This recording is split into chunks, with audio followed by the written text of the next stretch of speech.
I am just coming to you all because I am about to put together my own nail polish rack, and I thought some of you might be interested in how I did it. I pretty much referenced a number of Pinterest pins as well as some YouTube videos and came up with my own version of this. Don't worry about what you're seeing right now because they are not glued yet.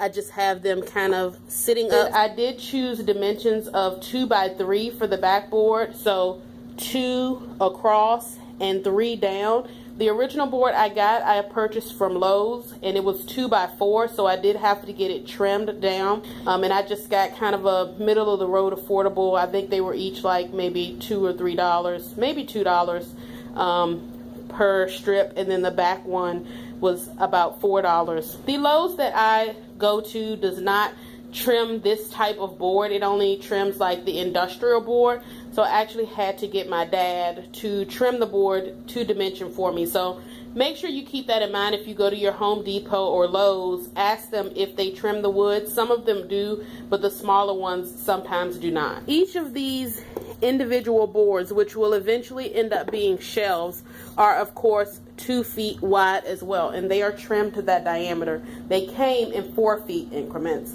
And then I have 2 that will be 4 feet on the side. You can see those longer pieces there. And then I have 2 more of the 2 foot wide ones that will be the bottom and the very top of the shelf. So I am going to go ahead and start gluing these down. Please know, as you can see here, I have already done my measuring, which is roughly 4 inches at each interval, and I have marked those in some capacity.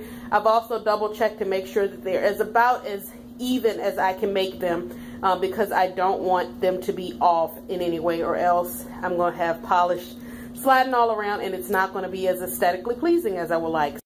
As you can see, I have already glued all of the shelves on, and just to show you here, they're all pretty sturdy. They are drying, and I have done some clear reinforcement glue there that is specifically made for wood to just help with security.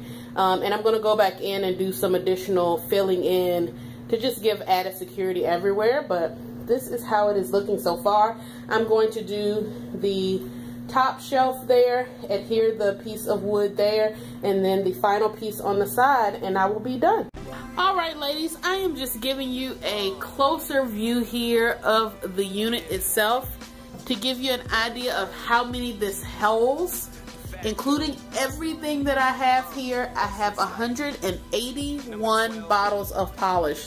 Now, of course, as you can see, I still have more polish, and there's some in the drawers there.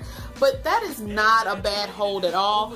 I did put a top shelf on mine because I wanted to be able to display things and have pretty much more storage up top. Eventually, I'd like all of my gels to be separated from my regular polishes, but I had some extra space there once I started sorting everything out. So I did go ahead and use this space to store some of my gel products up top. But hopefully this gives you a better view and perspective of the unit. I'll actually show you the strength of it here on the wall. As you can see, it is not moving at all. It's very sturdy. I'm very happy with how this came out, and I cannot wait to make another one. I'm probably going to make 1 or 2 other sub-units. I hope that this helped, ladies. All right, boos.